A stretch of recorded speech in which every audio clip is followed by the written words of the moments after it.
Pam, bienvenue. Nous allons accueillir Cynthia. Bonjour Cynthia. Bonjour, bonjour à toutes et à tous.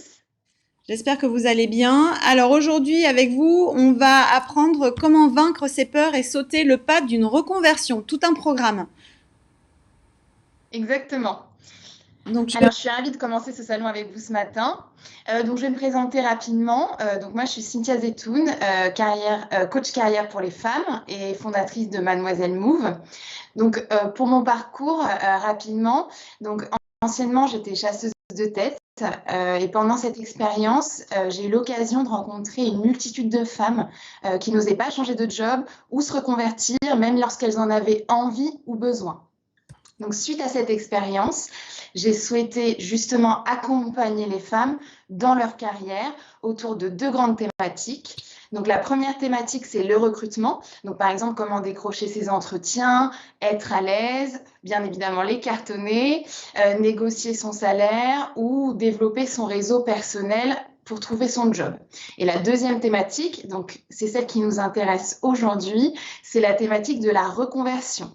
Donc, c'est comment trouver sa voie ou se rapprocher au moins d'un job plus épanouissant qui vous correspond plus que celui que vous avez actuellement.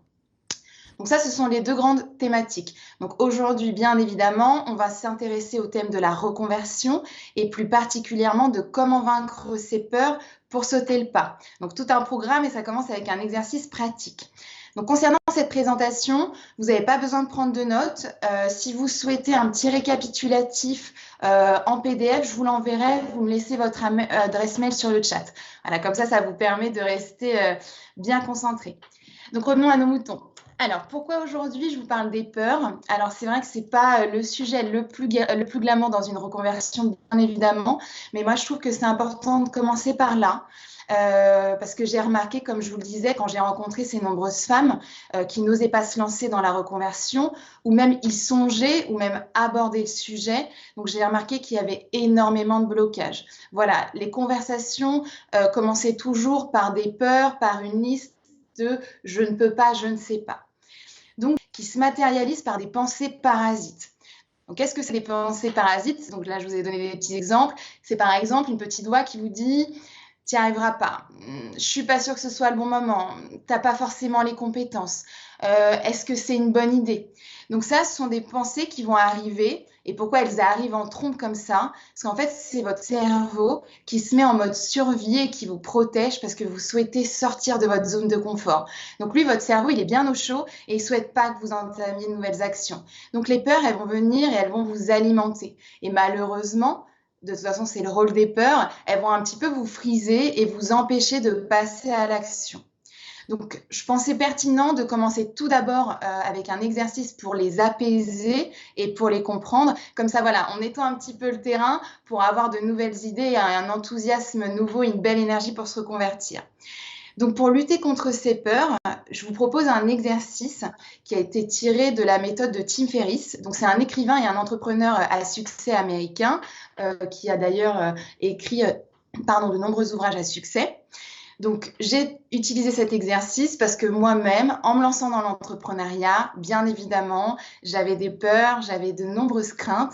Et du coup, j'ai eu la chance d'assister à un live où on présentait cet exercice. Je l'ai appliqué et du coup, il a fonctionné. Donc, voilà, c'est un exercice qui a été testé et approuvé. Et c'est un exercice aussi que moi, j'utilise dans mes coachings parce que je le trouve pertinent. Donc, venons au vrai cœur du sujet. Donc là, je vais vous présenter l'exercice. Donc j'espère que tout est clair. Si bien évidemment ce n'est pas le cas, je vous laisse poser les questions dans le chat. Alors, l'exercice, j'ai pris un exemple. Donc là, c'est Marie qui est épuisée professionnellement par un travail qui ne la motive plus, qui ne l'intéresse plus et qui a besoin, envie d'autre chose, mais qui reste complètement bloquée dans sa situation actuelle. Voilà, donc là, elle ne se sent pas bien, mais elle n'anticipe pas et elle n'envisage aucune action pour changer. Donc bien évidemment, je vous laisse le soin d'adapter cet exercice à votre situation. Et pour faire cet exercice-là, donc que vous referez chez vous, je vous conseille vraiment de le faire dans le calme, de prendre du temps, donc bien évidemment de le faire à l'écrit et de ne pas hésiter d'y revenir souvent. Voilà, c'est vraiment un exercice exercice important. Là, je vais vous donner quelques exemples. Je vais un petit peu détailler, mais vous, vraiment, c'est important de faire l'effort de creuser chaque étape que je vais vous donner. Donc là, bien évidemment, voilà, ce ne sont que des petits exemples et des...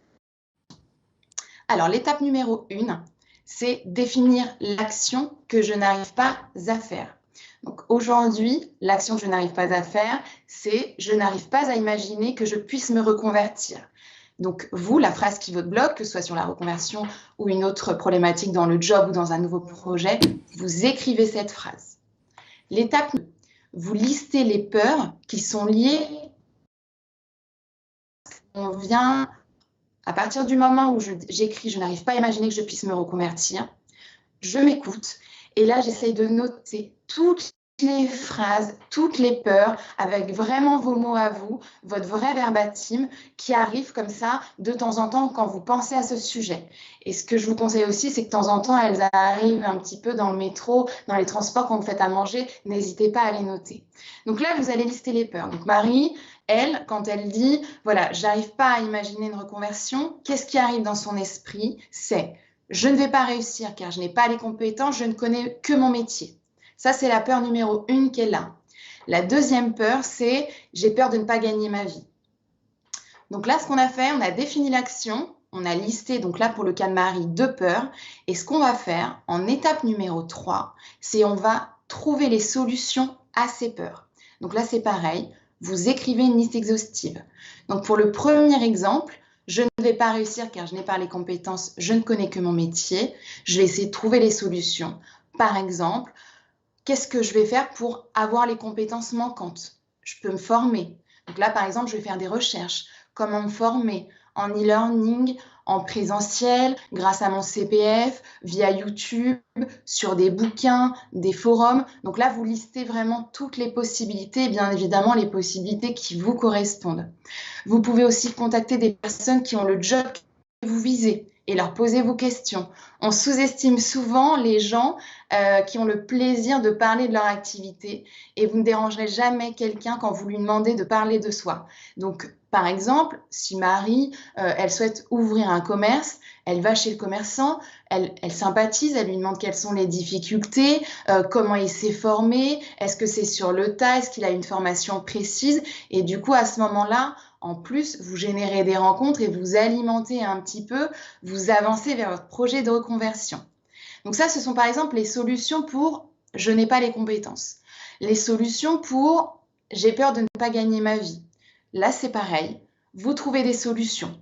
Par exemple, vous renseignez sur les salaires moyens du métier envisagé. Déjà, ça vous permet d'avoir une idée beaucoup plus claire des salaires et de voir si c'est envisageable.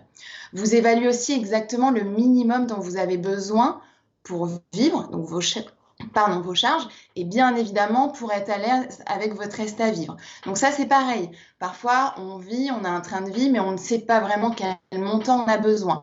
Donc là, c'est bien, par exemple, pour cette peur-là, de prendre le temps et de se dire, voilà, combien j'ai besoin. Est-ce que j'ai des petites réserves? Est-ce que j'ai un petit peu d'épargne? Est-ce que je peux piocher dedans? Quel montant? Pendant combien de temps? Donc ça aussi, c'est important dans un projet de reconversion, quand on a la peur de ne pas assez bien gagner sa vie, de se dire, voilà, je structure et je fais des petites prévisions. Par exemple, un autre exemple, est-il possible de faire un crédit? Est-ce que j'ai un entourage qui serait prêt à m'aider? Donc voilà, donc là, je répète, on a défini l'action, on a listé les peurs et là, on vient de lister toutes les solutions à chaque peur. Une fois que vous avez fait ça, l'étape numéro 4. Sait-on jamais, malheureusement, les peurs deviennent réelles. On se projette, on se reconvertit, on se dit voilà, j'avais des peurs, j'ai trouvé des solutions, mais en début d'activité, j'ai pas les compétences. Donc là, ce qu'on va faire, c'est qu'on va anticiper une situation qui pourrait vous paniquer dans le futur. Vous vous projetez dans cette situation et vous vous dites non, mais en fait, j'ai trouvé des solutions, mais ça arrive le jour J ou la première semaine ou le premier mois et j'ai pas les compétences. Donc là, on va, pour s'apaiser en avance, parce que le travail, c'est d'anticiper, c'est de trouver encore une fois et d'écrire des solutions. Comme ça, le jour J, quand ça arrive, pas de panique, vous avez tout anticipé. Donc si par exemple, vous n'avez pas les compétences pendant que vous faites votre nouveau job, pas de panique, Vous avez du mal à démarrer, vous listez maintenant les personnes que vous pouvez contacter si vous avez du mal à démarrer pour avoir un petit coup de pouce, pour avoir des conseils. Donc par exemple, les mentors que vous avez eus quand vous êtes formé, par exemple les gens que vous avez rencontrés dans les commerces, par exemple pour l'exemple de Marie, où vous avez été posé des questions que vous pouvez de nouveau solliciter. Donc ça va vous rassurer et au moins vous avez quelque chose de prêt si la situation arrive. Par exemple, bingo, vous êtes un peu juste financièrement, votre peur se matérialise, c'est le jour J et c'est le cas. Vous avez par exemple écrit quelque part le numéro de votre conseiller financier qui peut vous débloquer la situation. Vous savez déjà au préalable combien vous pouvez piocher dans votre épargne, pendant combien de temps. Et vous avez par exemple la liste des amis ou des proches que vous aviez trouvés avant pour les contacter en cas de pépin. Donc là, ce que vous faites, cet exercice-là, elle est importante, même si c'est un petit peu dur parfois de se projeter, c'est de se dire, voilà, le jour où elles arrivent, entre guillemets, j'ai un plan d'attaque. Et ce plan-là vous permettra de ne pas paniquer si vraiment c'est le cas. Et le fait de le préparer, ça va vraiment vous apaiser. En étape numéro 4, vous nommez les effets positifs de votre passage à l'action. Donc là, Marie, elle, son action, c'est « je n'arrive pas à me reconvertir, mais si je me reconvertis, que se passe-t-il ?» Et vraiment, cette étape, elle est vraiment très importante. Là, vraiment, c'est comme un brainstorming géant. Vous listez tous les effets positifs, que ce soit moral, financier, physique, dans votre environnement. Donc là, par exemple, Marie, elle se dit « si je me reconvertis, je vais quitter mon job, je vais faire ce dont j'ai vraiment envie, je vais avoir une raison de me lever le matin, je vais retrouver le moral, je vais avoir de nouveau de l'énergie, je vais suivre mon intuition, je vais concrétiser mes envies. » Et bien évidemment, Marie, elle peut encore aller plus loin et c'est ce que je vous engage à faire. Donc ça, c'est l'étape numéro 4. En étape numéro 5, vous nommez cette fois les effets négatifs à l'action. Par exemple, si je ne me reconvertis pas, que va-t-il se passer?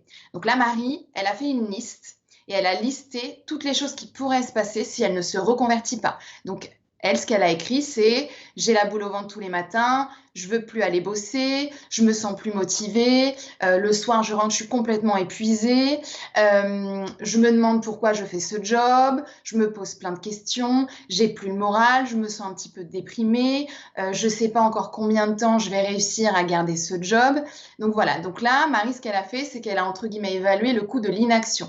Donc si je me reconvertis pas, voilà ce qui se passe. Donc, à la fin, quand vous avez fait bien toutes ces étapes-là, ce que vous faites, c'est que vous prenez chaque peur et vous faites un résumé de chaque situation. En fait, c'est comme un mini-scénario que vous écrivez et que vous dites à l'oral.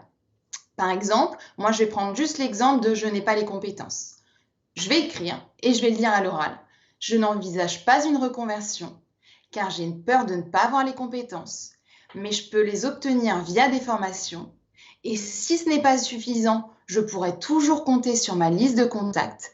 Je peux donc me reconvertir pour enfin être épanouie, car si je ne le fais pas, je vais finir par m'épuiser. Donc dans ce résumé, en fait, vous prenez chaque étape, dire bon vraiment je le fais pas. Donc là, ça sert vraiment à vous convaincre, à vous auto-convaincre, parce que c'est vous qui faites l'exercice. Si je ne me reconvertis pas, mon épuisement professionnel, donc les effets négatifs, sont-ils plus surmontables que mon manque de compétences? Et là, je vous le donne en mille, bien évidemment que l'épuisement professionnel n'est pas surmontable par rapport à un manque de compétences, parce qu'on a vu pendant tout l'exercice que bien évidemment, vous avez des solutions et vous avez des choses pour y remédier. Donc voilà, donc cet exercice, vous en aurez moins. Normalement, je vous fais un petit peu teasing. Donc, merci beaucoup pour cette intervention. En tout cas, on a eu quelques petits problèmes de connexion. Du coup, j'espère que vous étiez connectés. On a eu une adresse mail pour ce que vous aviez demandé, en tout cas pour envoyer le document PDF que vous pouvez partager tout à l'heure. Très bien. Voilà, je suis désolée, c'est effectivement la vidéo plante de nouveau. Mais n'hésitez pas à poser vos questions à Cynthia. En tout cas, vous pouvez la retrouver aussi. Vous avez pris des rendez-vous, Cynthia? Est-ce qu'on peut vous retrouver sur les rendez-vous?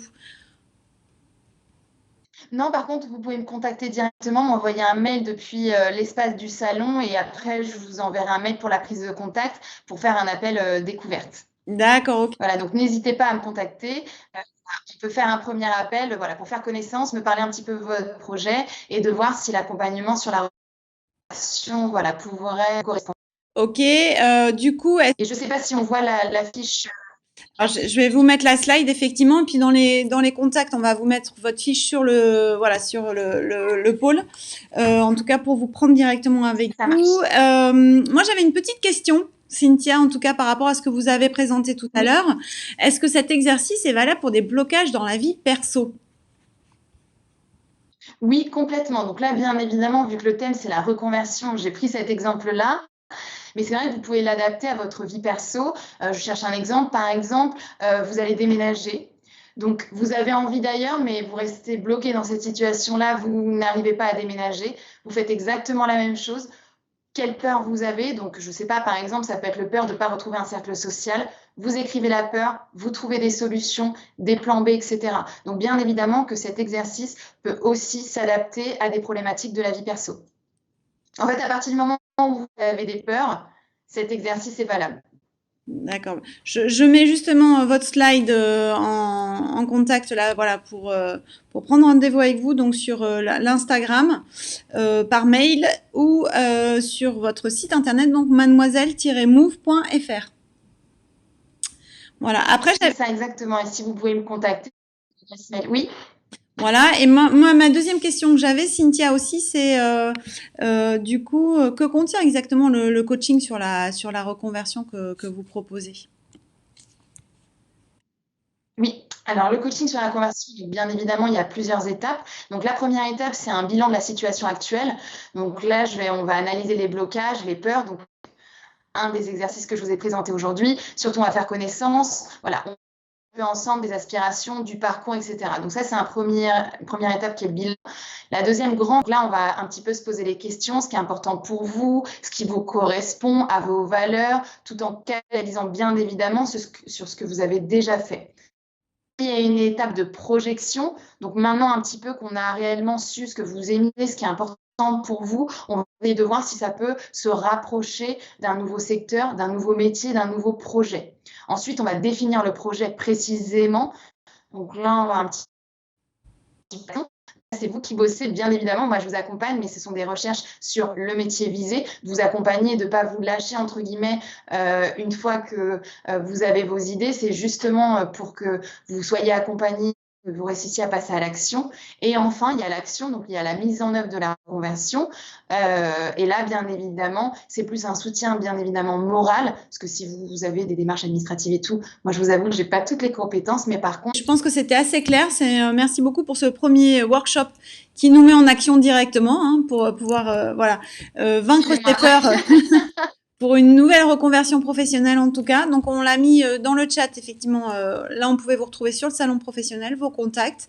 Voilà. Et donc mesdames, n'hésitez pas à prendre contact avec Cynthia si vous avez plus de personnel. Et en tout cas, Cynthia est prête à vous accompagner avec Mademoiselle Move. Merci beaucoup Cynthia. Et on se retrouve très vite. En tout cas, je vous souhaite une bonne journée de salon. excellent salon. Et à très bientôt. Merci.